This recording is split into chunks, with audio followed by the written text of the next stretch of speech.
ఇవాల్టి సందర్భం కొంచెం గంభీరమైందే. ఎందుకు గంభీరం అంటే ఇది పైకి కనిపించి కొన్ని పుస్తకాల ఆవిష్కరణలు, కొంతమందికి అవార్డులు ఇవ్వడము అని ఒక సామాన్యంగా అనిపించే అంశంగా ఉన్నా, కానీ ఎవరి పేరు మీద అవార్డులు ఇస్తున్నారు, ఎవరు వాళ్ళ పేర్లతో ఎందుకు ఇవ్వాల్సి వస్తున్నది? ఆ పైడి తెరేష్ బాబు ఎవరు? ఆ కలేకూరి ప్రసాద్ ఎవరు? వీళ్ళు ఇప్పుడు సరే, వాళ్ళిద్దరూ సాహిత్య రంగంలో బాగా దగ్గరి వాళ్ళు కొన్ని కదలికల్ని సాహిత్య రంగంలో, సమాజంలో నమోదు చేసిన వాళ్ళు. ఆ తర్వాత ఏటూరి వెంకయ్య నాయుడు శకుంతల స్మారక కవిత పురస్కారం కానీ, తర్వాత సుబ్బరామమ్మ గోపాలస్వామి ఫౌండేషన్ అవార్డు కానీ, వీటికి మించి అనకూడదు, వీటితో పాటు కలేకూరి ప్రసాద్ అన్న పేరు మీద ఇచ్చే అవార్డు. ఇవన్నీ అవార్డులకు సంబంధించి, అవార్డులు వచ్చిన వాళ్ళ సంగతి ఏమిటి, దాని గురించి ఎప్పుడు మాట్లాడుకుంటారంటే ఆ సందర్భంలో మాట్లాడుకుందాం. కానీ ఎవరి ఈ కలేకూరి ప్రసాదు, ఎవరి ఈ పైడి తెరేష్ బాబు, ఎవరి ఈ మద్దూరు నగేష్ బాబు, ఈ ముగ్గురు కూడా సరే, ఆ విజయవాడ, ఒంగోలు ఆ ప్రాంతాలకు సంబంధించిన విషయాలు నాకు తెలియదు. కానీ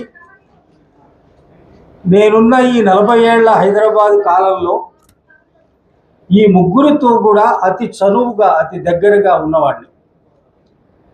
కలేకూరి ప్రసాద్ని ముట్టుకుంటే లేదా మాట్లాడితే అతను సాహిత్యం తప్ప, సాహిత్యానికి సంబంధించిన కళా నిర్మాణాలు తప్ప, లేదా దళిత సాహిత్య ఉద్యమాలు తప్ప, లేదా అంతకు ముందుకు పోతే మార్క్సిస్టు లెనినిస్టు భావజాలం తప్ప ఇవేమీ మాట్లాడని ఒక నిండైనటువంటి సాహిత్యమూర్తి, అపారమైన మేధస్సు.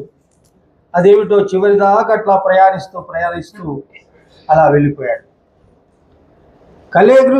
కలేకూరి ప్రసాద్తో ఎంత చనువు అంటే, చాలా అర్ధరాత్రులు మా ఇంటి ముందు నిలబడేవాడు.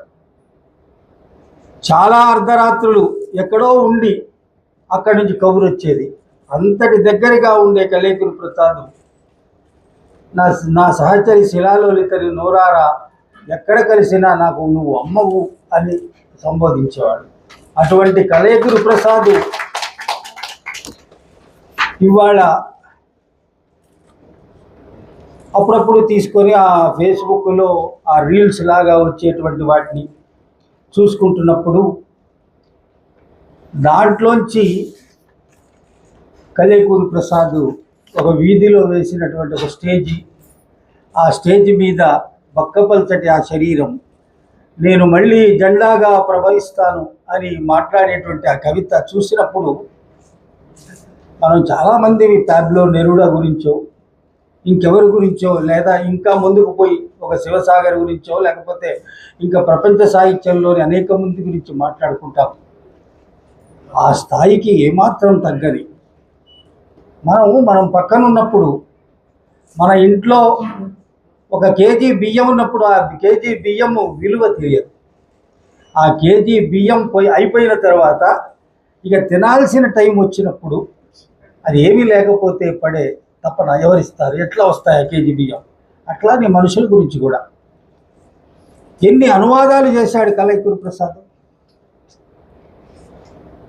వీళ్ళంతా నేను ఇప్పుడు దాకా చెప్పిన తెరేష్ బాబు కానీ, మద్దూరు నగేష్ బాబు కానీ, కలేకూరి ప్రసాద్ కానీ ఎందుకు ఈ రవీంద్ర భారతి వేదిక మీద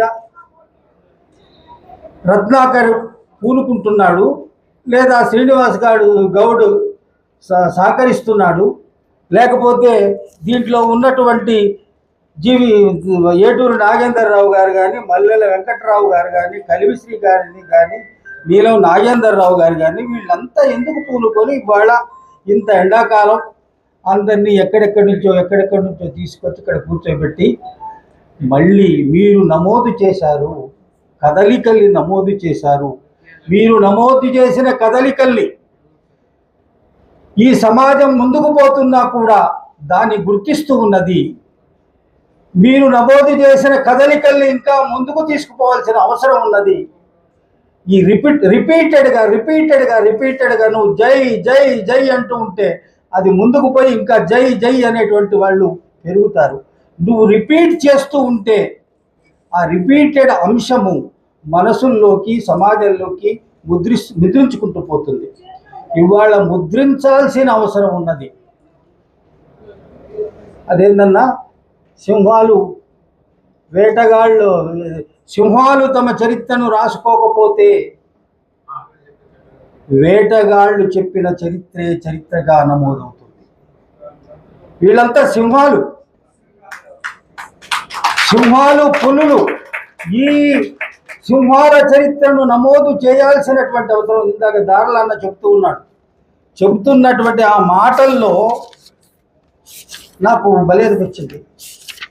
ఇందాక ఒకటి చెప్పాను నాన్న, ఇదేదో చూస్తే ఇవేవో ఇట్లా మడిచి పెడతాము, దొరకవు మరి టైంకి.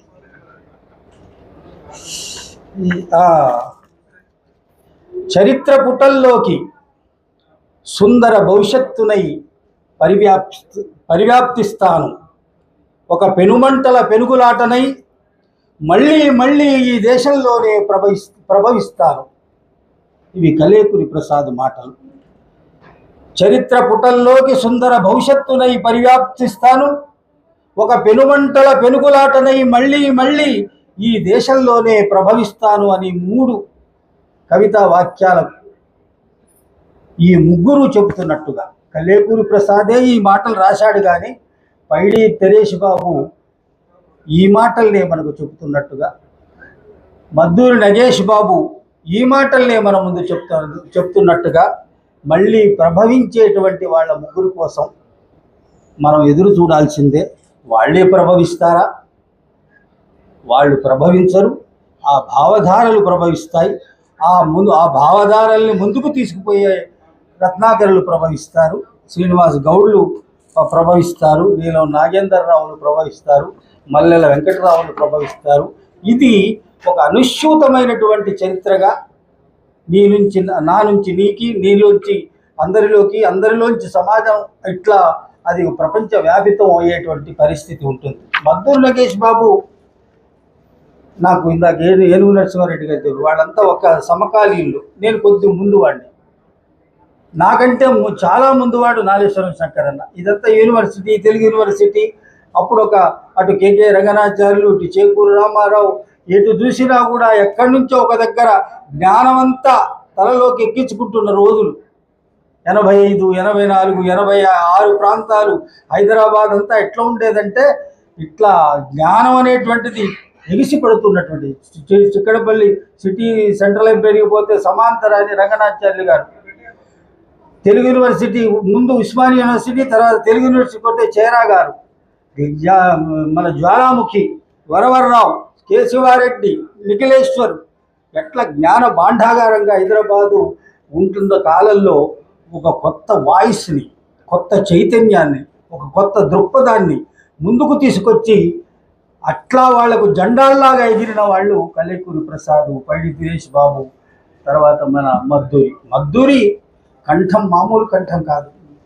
గొంతు ఇప్పుకెట్లా చేస్తుంటే ఆ పదాలు కూడా చూడండి, కవితా వాక్యాలు చూడండి. ఇట్లా మనం ఇంకెక్కరో హింసరచన, ధ్వంసరచన, విషవాయు, మనం అదే చాలా రిథమిక్గా, చాలా లిరికల్గా, చాలా ఇదిగా ఉంది అని సౌండ్ బాగుందంటాం. ఒకసారి మద్దూరి నగేష్ బాబు పోయితే చదవండి, పైడి తెరేష్ బాబు చూడండి, కలేకూరి సౌండ్, వైబ్రేషన్ వాళ్ళ కవిత్వంలో ఇవాళ కూడా సమకాలీనతను అది అందిపుచ్చుకోవడమే కాదు, ఇవాళకి కూడా ఆ వైబ్రేషన్ని రికార్డు మనలోకి చేసేటువంటి కవిత్వాన్ని రాశారు. అది కేవలం కవిత్వం కోసమే కవిత్వం కాకుండా, ఎవరో ఈ మధ్య పొద్దున్నే ఒకటి రొటేట్ అవుతున్నది వాట్సాప్లో, మీకు పుస్తకాలు వచ్చాయని విరమిగుతున్నారా, మీరు అవార్డులు వచ్చినాయని విరమిగుతున్నారా, మీరు అసలు కవిత్వం ఎందుకు రాస్తున్నారో మీకు తెలుసా, ఇందాక ఇది వినిపిద్దాం అనుకున్నాను, వచ్చేనని ఇట్లా అది రొటేట్ ఫార్వర్డ్ అని వస్తుంది. అవును, మనం ఎందుకు రాస్తున్నాం? నేను 5 పుస్తకాలు వేసినంత మాత్రాన నేను పెద్ద కవిని అయిపోయానా? ఇంకొకరు 10 పుస్తకాలు వేసినంత పెద్ద కవి. ఇది ఎక్కడికి పోవాలి? ఎవరి కోసం పోవాలి? కాక్రోచ్ జనతా పార్టీ లాగా మొత్తం దీనికి సంబంధించినటువంటి వాళ్ళున్న పరిస్థితుల్ని ప్రశ్నించేటువంటి దశలోకి పోవాలా? లేకపోతే మనం రాసుకున్న పుస్తకాల్ని, నా పుస్తకాలు లైబ్రరీలు కొనలేదు, నా పుస్తకాల మీద మీరు రివ్యూ రాయలేదు, మీరు ఇంకా అవార్డు ఇవ్వలేదు, ఇచ్చేవాడెవడు, తీసుకునేవాడెవడు, వాడెవడు, వీడెవడని లేదా ఒక 100 సంవత్సరాల పాటు యువకర్త ఎవరు అని చర్చలు పెట్టి పెట్టి పెట్టి పెట్టి వాటి పక్కనే తిరిగి ఆయన కాదు, ఈయన కాదు, ఆయన కాదు, ఈయన కాదు